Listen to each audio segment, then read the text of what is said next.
This is a story about a world obsessed with stuff. It's a story about a system in crisis. We're trashing the planet, we're trashing each other, and we're not even having fun. The good thing is that when we start to understand the system, we start to see lots of places to step in and turn these problems into solutions.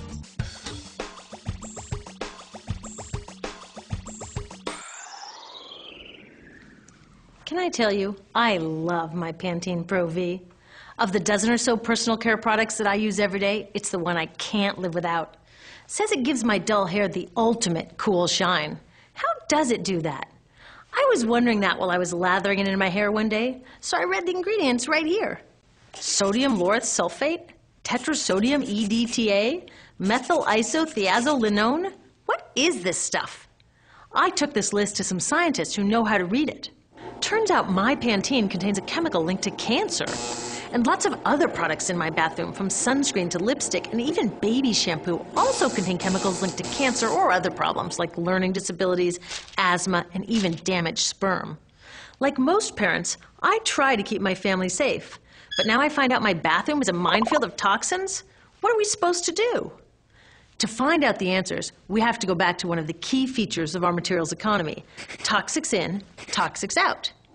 If, at the factory, you pour toxic chemicals into a product, like baby shampoo, you're going to wind up with toxic baby shampoo, and toxics in workers, communities, and, babies. So let's take a closer look at this toxic outrage where it seeps into our lives every day, in the bathroom. The average woman in the U.S. uses about 12 personal care products daily. The average man about 6.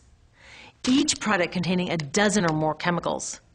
Less than 20% of chemicals in cosmetics have been assessed for safety by the industry's safety panel, so we just don't know what they do to us when we use them. Would you fly on an airline that only inspects 20% of its planes? Of course, not all of these chemicals are dangerous, but we know that many are. Some are carcinogens. That means that they can cause cancer. Others are neurotoxins and reproductive toxins, proven to mess up brain development and reproduction in animals. Wait a minute, we're animals too. It's like a giant experiment. We're using all these mystery chemicals and just waiting to see what happens. One thing we do know is that they're getting inside us. I had my body's toxicity levels tested, and I'm loaded with things like mercury, flame retardants, triclosan, and lead. We all are. Even babies are being born pre-polluted. Now, I know we can't live in a lead-free world, but do we have to put lead in our lipstick? I don't know. Maybe it's my fault. Maybe I just bought the wrong thing. At the store, the choices seem endless. I can get lipstick in 49 shades, or shampoo for hair that's too dry, oily, fine, limp, or frizzy. But what about the choices that really matter? Like the choice to buy products that are safe? It turns out the important decisions don't happen when I choose to take a product off the shelf. They happen when companies and governments decide what products should go on the shelves. So who are these companies? This is Procter & Gamble. They're the ones offering me Herbal Essences, the #2 shampoo in the country. It contains toxic petrochemicals made from oil. Since when is oil an herb? On cosmetics labels, words like herbal, natural, even organic have no legal definition. That means that anybody can put anything in a bottle and call it natural, and they do. I mean, can you imagine a top seller called Petro Essences? Gross.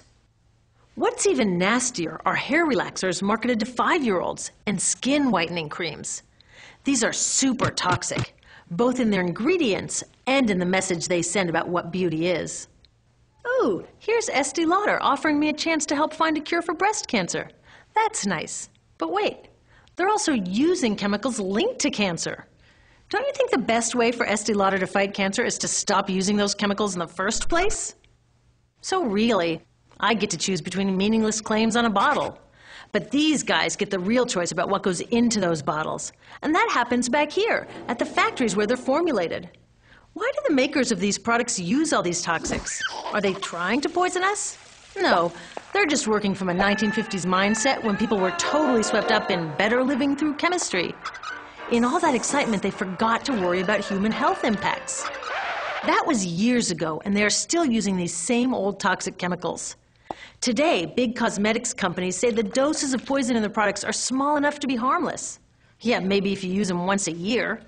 I guess they never get out and see that their products are being used and combined with other products every day. A little toxic dose under your arms, a little more on your hair, on your lips. And workers in nail and hair salons get dosed all day long. So the industry is used to doing things this way. And they can. Because even now that scientists have linked the chemicals they're using to all sorts of problems, there are no laws to get rid of them.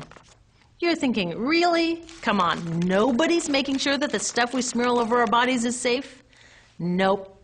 The FDA doesn't even assess the safety of personal care products or their ingredients. Since 1938, they've banned just 8 out of over 12,000 ingredients used in cosmetics. They don't even require that all of the ingredients be listed on the label. Now, this is an example where we can all agree a little more government action would be helpful. This lack of regulation leaves a huge hole that the cosmetics industry is all too happy to fill. They set up their own committee to self-police their products, and compliance with their recommendations is voluntary. So the cosmetics industry is making the rules and then deciding whether or not to follow them. So you see, it isn't our fault that these toxic products are in our bathrooms. It's a whole broken system that's ignoring the simple rule: toxics in, toxics out. But we're not helpless. There are resources online that we can use to protect ourselves by identifying the best possible choices in the store. But the real action is with people working to change the system.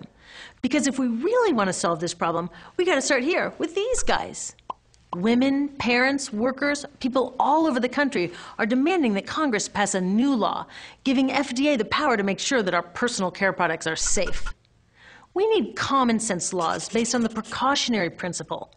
That means that when you're dealing with hazardous chemicals, just err on the side of caution. Let's not debate how much lead should be allowed in lipstick. Just get the toxic chemicals out of our products. Smarter laws would force companies to get past that old 50s mindset and figure out how to get us all clean and shiny without toxic chemicals. Can they? Totally. Many responsible cosmetics companies are already putting safer products on the market. Green chemists are developing substances that are designed to be safe and non-toxic in the first place. European governments have required the removal of many toxic chemicals, and companies have figured out how to comply. When cosmetics are reformulated to be safe and labeled honestly, then we can feel comfortable with the choices available at the store. We can choose bouncy hair or full hair, shiny lipstick or matte. We can even choose to feel beautiful without using 20 products. But we'll know that whatever we choose, the most important choice, the choice to be safe and healthy, has already been made.